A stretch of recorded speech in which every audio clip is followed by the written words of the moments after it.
They told her the mansion was cursed. Locals warned her not to step foot inside, not even for a glance through the cracked iron gate. But Emma didn't believe in curses. She believed in opportunities, and when she saw the listing for an abandoned 1970 stone mansion at a price too low to make sense, she didn't hesitate. She signed the papers the same week. The mansion sat on a lonely hill just outside town, surrounded by trees that grew wild and heavy over its stone walls. For nearly 50 years, no one had lived there. The last known owner had vanished without explanation, leaving everything behind. Since then, people said they'd seen lights flickering through the windows at night, even though the power had long been cut. Some claimed they'd heard piano music drifting through the woods when the wind was still. Others swore they saw someone standing at the window on the third floor, someone who wasn't there when they looked again.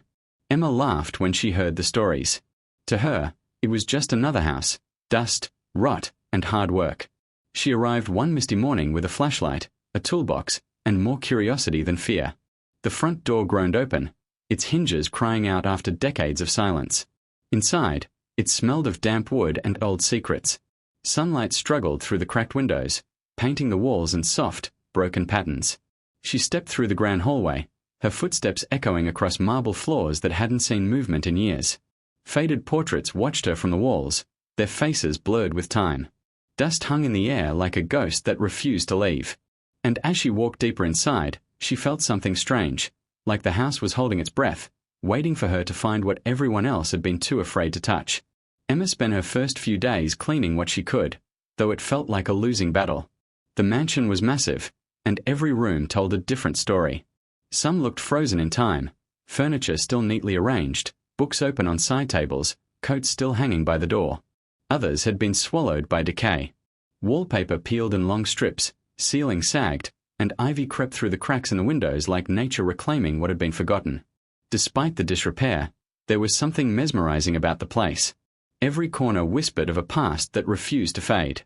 In the library, dust coated the shelves like snow, but the smell of old paper still lingered. She found handwritten notes inside books, names she didn't recognize, and dates from the early 70s. In one of the bedrooms, she discovered a jewelry box left open on a dresser, empty, except for a small brass key. She pocketed it without thinking, assuming it belonged to one of the old furniture locks. At night, the mansion felt alive. The silence wasn't peaceful, it was heavy, filled with creaks and faint echoes that didn't seem to belong to her movements. Once, as she walked down the main hallway, she thought she heard someone whisper her name. When she turned, no one was there. The sound had come from upstairs. She told herself it was just the wind, or maybe her imagination playing tricks on her. But something about the house's layout didn't make sense. She had counted the rooms based on the floor plans she'd seen, but some of the corridors led to walls where doors should have been.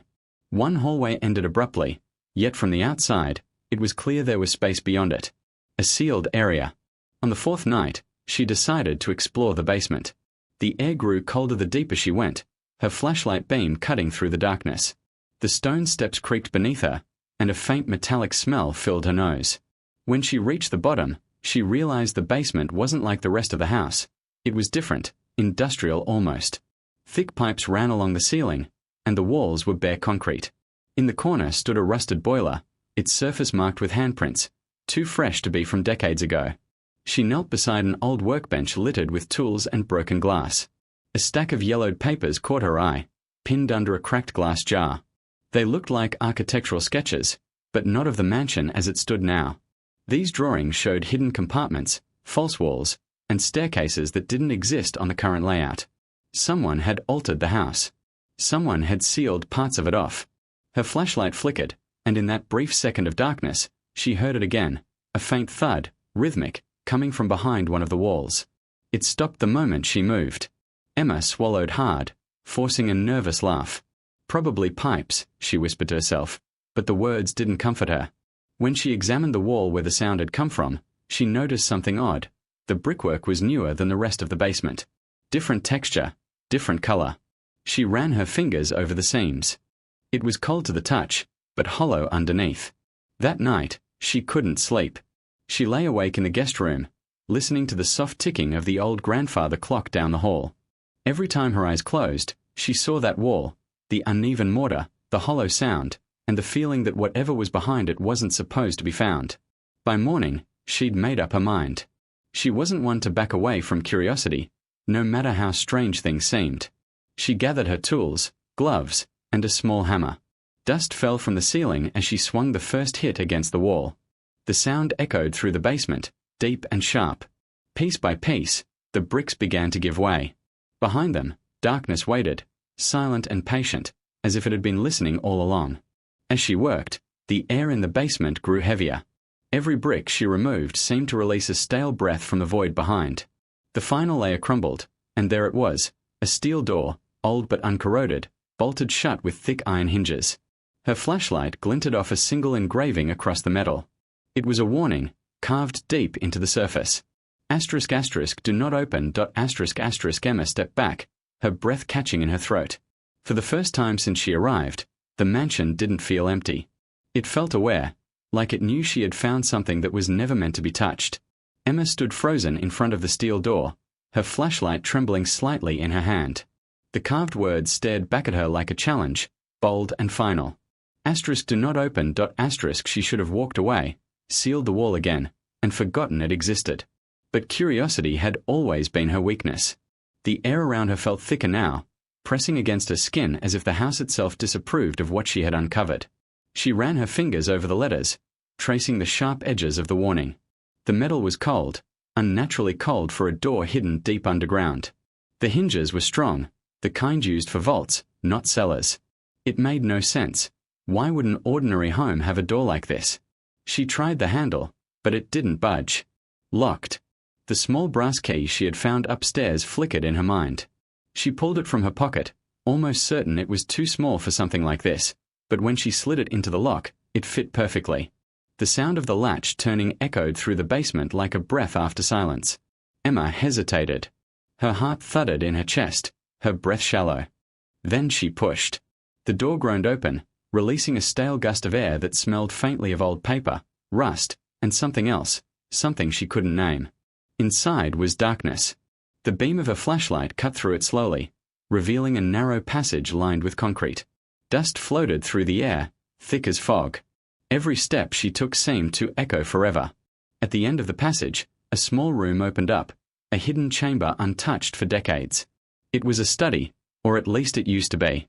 A desk sat in the corner, papers scattered across it, yellowed with time. Shelves lined the walls, filled with books whose spines had faded to nothing. A single chair was positioned in front of an old projector. On the floor, reels of film lay tangled in dust. A single light bulb hung from the ceiling, its cord swaying slightly, though there was no wind. Emma set her flashlight on the desk and brushed away the thick layer of dust covering the papers. Her fingers revealed sketches of human heads and strange symbols, equations that made no sense, and a letter dated 1974. It was written in neat, deliberate handwriting. To whomever finds this, I do not continue my work. It was never meant to go this far. What began as curiosity became obsession, and now this house remembers more than it should. I sealed this place to protect what's left of us. Her pulse quickened. The letter was signed by a name she didn't recognize. Dr. Henry Lawn. She turned the paper over and found something scribbled on the back. If you hear the noise again, don't answer it. Her flashlight flickered, the beam dimming for a second. She glanced up, uneasy. The silence pressed in again, but this time it wasn't empty. It felt listening. She turned toward the projector, curiosity rising again. The film reels looked brittle, but one was still threaded, ready to play. She turned the switch, half expecting nothing. But with a weak hum, the projector flickered to life. Dust particles danced in the beam of light as images appeared on the wall, grainy black and white footage of the mansion. Men in lab coats moved through its halls, carrying boxes and equipment. In the corner of the screen, she saw the steel door, closed then, just as she had found it. Then the footage changed. A man, the same one who signed the letter, sat at the desk, his face pale and anxious. "If anyone finds this," he said softly, his voice cracking through the old speaker, "stop the research. The house isn't empty. It's reacting." The film stuttered, the frame shaking as something behind him moved. A shadow, long, thin, and wrong, slid across the wall. The man turned suddenly, his eyes wide with fear. Then the reel snapped, and the room fell into silence again. Emma stood frozen, her heart racing. The smell in the air was stronger now, metallic and sharp. Somewhere behind her, she thought she heard it again, that faint, rhythmic thud from the other side of the wall. Only this time, it wasn't distant. It was coming from the open doorway. She spun around, the flashlight trembling in her grip, her voice barely a whisper. "Who's there?" The light caught nothing but dust. The sound stopped. The silence returned, thicker than before, as if the house had just exhaled. But in that silence, she knew one thing for certain. She was no longer alone in the mansion. Emma backed slowly out of the chamber, her flashlight shaking as her breath came in uneven gasps. The silence pressed against her ears like a weight. She reached the steel door and hesitated, glancing back one last time at the dusty desk and the flickering projector bulb. It swung slightly, its light still trembling across the cracked floor. For a second, she thought she saw movement again, something shifting in the corner of the room, just beyond the reach of a light. But when she blinked, it was gone. She pulled the door shut and locked it, her fingers slick with sweat. The rest of the house felt different when she came back up. It was colder, though the air outside was warm. The wood floors groaned under her boots as if the house had woken up. She tried to tell herself she imagined it, that fear was making her see things. But every creak, every whisper of wind through the windows felt intentional, like the place was aware she'd gone somewhere she shouldn't. That night, she tried to sleep in the guest room again, but her dreams were thick and restless. In them, she saw flashes of light behind the door, and a figure sitting at the desk, whispering words she couldn't understand.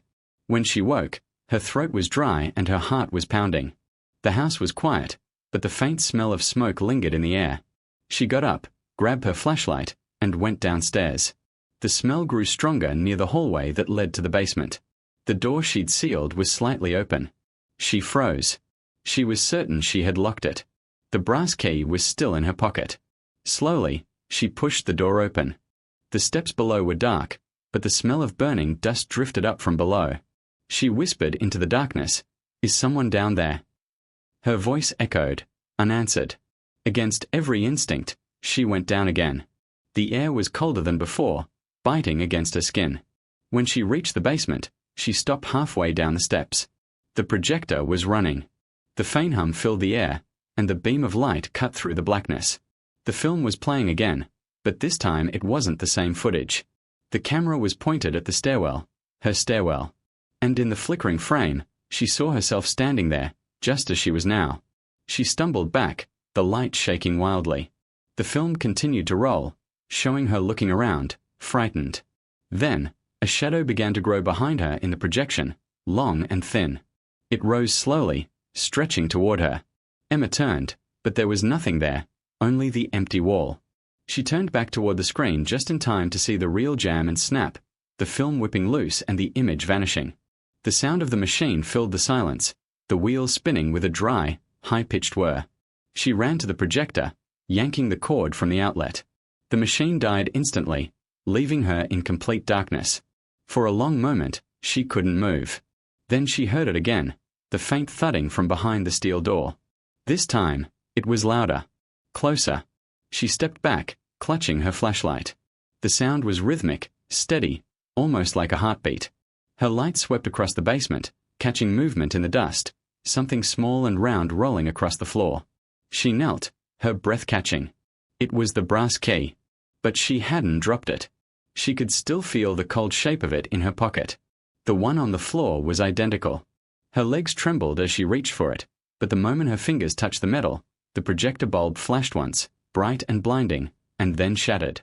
The sound echoed through the basement, sharp as a gunshot. Emma stumbled backward, her heart pounding, trying to find the steps in the dark. She didn't stop until she burst into the main hall and slammed the basement door behind her. The house was completely silent again. Not even the wind dared to move.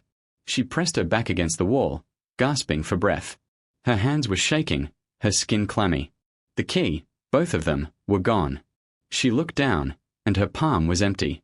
Only a thin smear of black dust remained where the metal should have been. And somewhere deep beneath her feet, she heard it one last time. The slow, hollow sound of something moving behind the steel door. Not knocking. Not thudding. Scraping, as if whatever was trapped inside was finally trying to come out. By morning, Emma couldn't tell if she had actually slept or just drifted between waking nightmares. The pale light of dawn spilled through the cracked windows, painting thin silver lines across the floorboards. The mansion felt heavier, quieter than before, too still. She made herself coffee in the old kitchen, but the sound of boiling water and clinking cups felt out of place, like she was intruding in a house that didn't want her there. Every sound seemed to echo for too long. She told herself she would leave that day. Sell the place, walk away, never look back. But something inside her refused. Maybe it was pride, or maybe it was that same pull that had drawn her to the mansion in the first place. It felt unfinished, like the house was holding on to something that wanted to be understood. She went back to the library, hoping to distract herself, flipping through old journals and ledgers left behind by the previous owner. Most were meaningless, lists of expenses, names, repairs, but one thick, leather-bound book caught her eye. Its pages were covered in the same handwriting she'd seen in the letter from Dr. Lorne. Inside were diary entries, drawings, and notes about experiments on memory transfer and psychic residue. The scientist had written about using architecture to store emotion, about the mansion itself becoming a vessel. One line made her stomach twist. Asterisk, it listens. It remembers. It reacts. Asterisk, she looked up from the page, scanning the quiet room. The air seemed to hum faintly, just at the edge of hearing.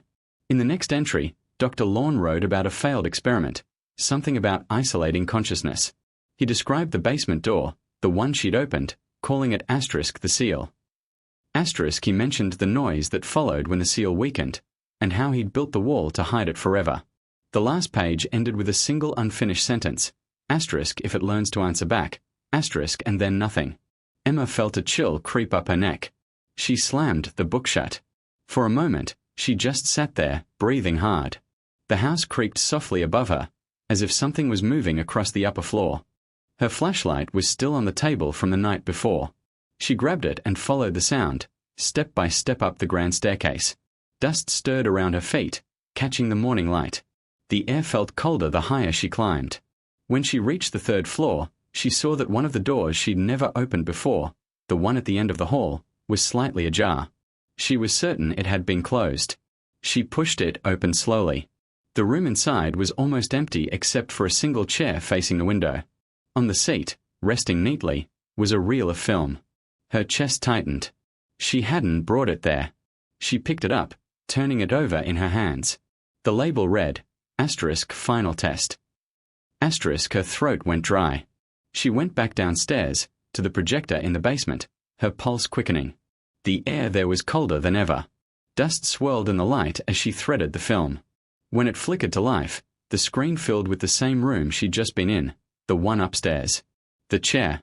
The window. But this time, someone was sitting in it. A woman. Her face turned slowly toward the camera, and Emma's heart stopped. It was her. The film trembled, the image distorting as the figure smiled faintly, lips moving without sound. Then, in the background of the frame, behind the version of herself on the screen, she saw movement, the steel door creaking open inch by inch. A dark shape slid into view, tall and thin, its head tilted at an unnatural angle.